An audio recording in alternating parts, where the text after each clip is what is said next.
Hello, people. How are you?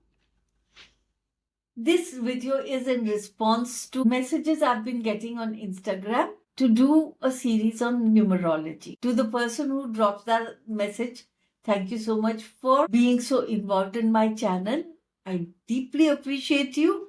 Thank you very much from the heart. What is numerology? Numerology is based on the premise that all numbers have vibrations and they have a mystical significance in our lives.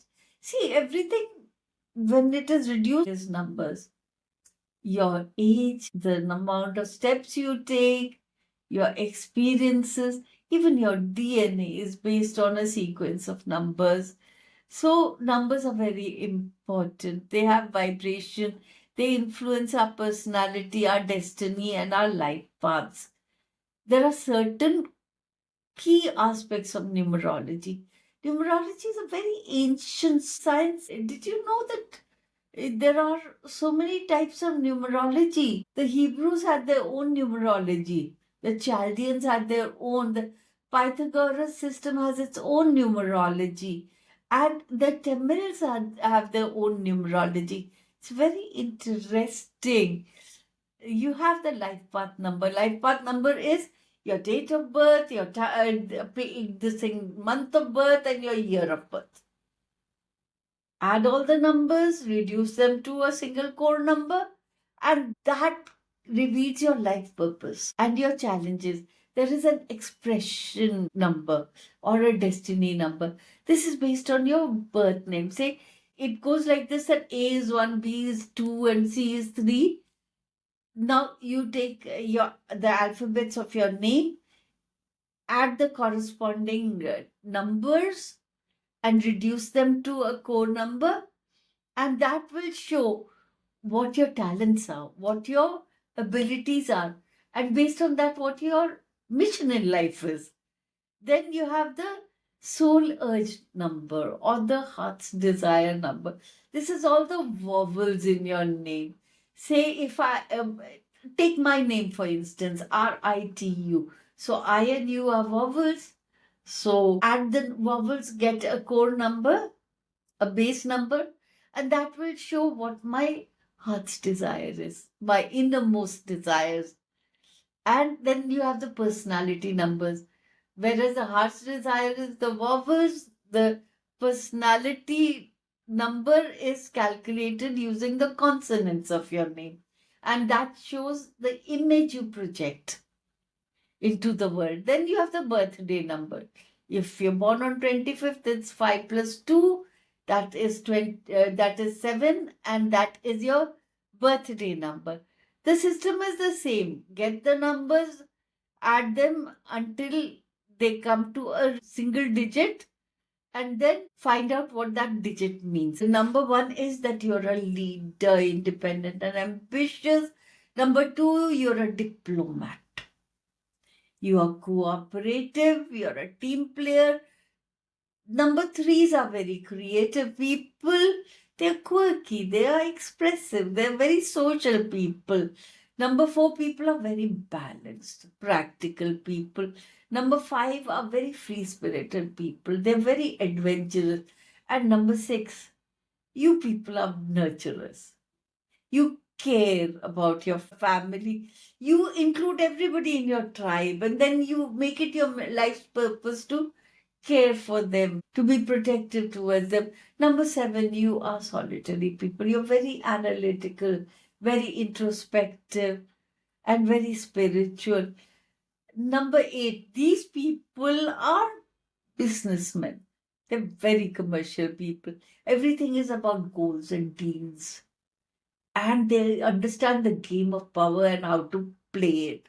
Number 9 people are humanitarian people. They're wise, they're compassionate. Then we come to the master numbers 11, 22, 33.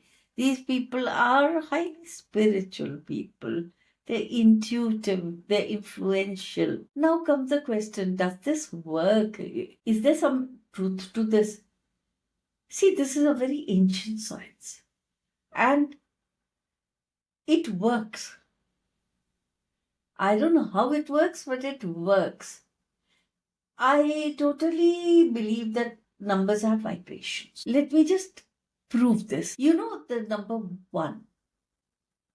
In Sanskrit, the number is eka. In Hindi, it is ek. You know, that is very similar to German eins or the Dutch een or the Chinese Mandarin Chinese, which is so similar to the Hebrew echad or the Greek ina or the Swedish et or the Finnish exi or the Hungarian egi, or you have the Tamil one, undru, which is so similar to the Spanish uno. The Italians also say uno, the French say un, the Portuguese say the Dutch they say in, Russians odin. See, what happens is it's the same number, one, but its vibration has created a resonance in all the existing earth languages. That vibration carries through all the languages disregarding the geography of the place. I think there is some truth to it. Whenever I go deep into esoteric, I go back to my tarot cards. I'm really bonded to my tarot cards, and I see the whole world and the archetypes that the world puts forward through tarot. So, number one in tarot, in the major arcana, is the magician. Now, who is the magician?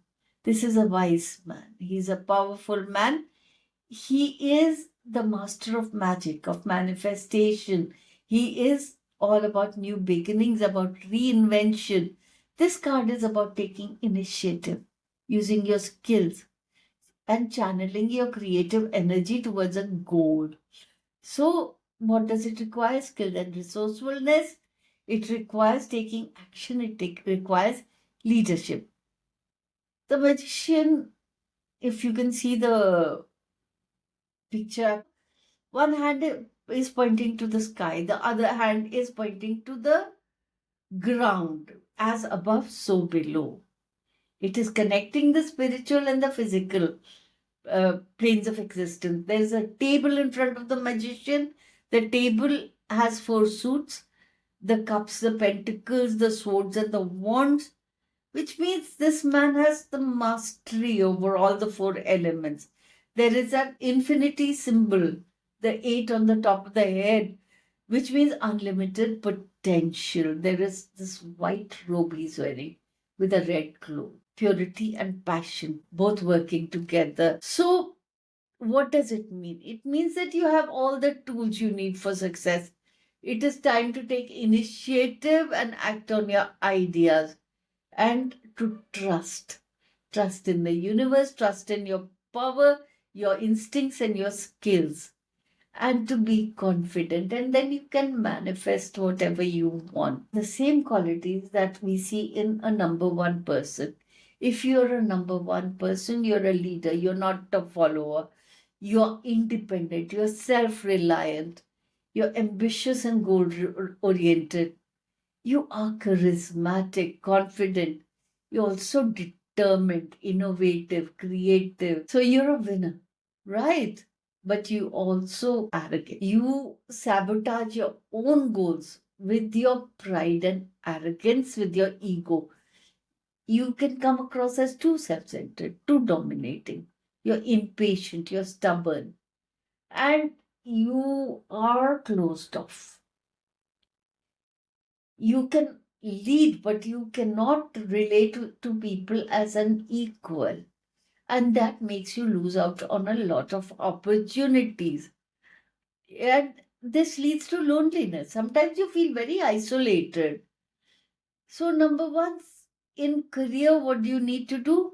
You need to look for a place where you are given some amount of independence. You thrive in a leadership role, but you are not a very good team player.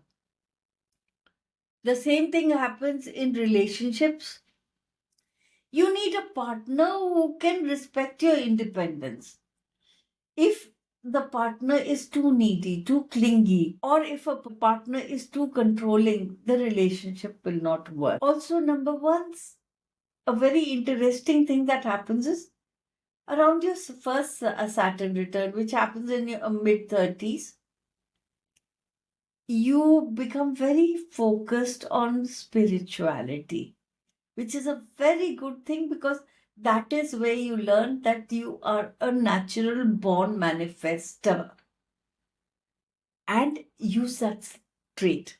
Use that trait to manifest your goals. And when it comes to choosing your partners, be very careful. Choose someone who supports your dreams but gives you space. I mean, this person should be supportive, but the moment this person uh, tries to advise you or work closely with you, you look at it as controlling, and that breaks your relationship. My best advice for people on life path number one is to learn to balance independence with collaboration. Be open to advice and different perspectives. See, when other people bring their own experiences, their own unique viewpoints and skill sets to the table, it enriches your goal. It is not hijacking your goal. Cultivate patience and humility. Be open to inputs. And for God's sake, use your leadership skills to uplift others, not just yourself. This world is built on collaboration. Thank you for listening to me. This is Ritu Lalit, healer, astrologer. If you like my video, please like and subscribe. Press the bell icon and I'll meet you in another video. Until then, namaste.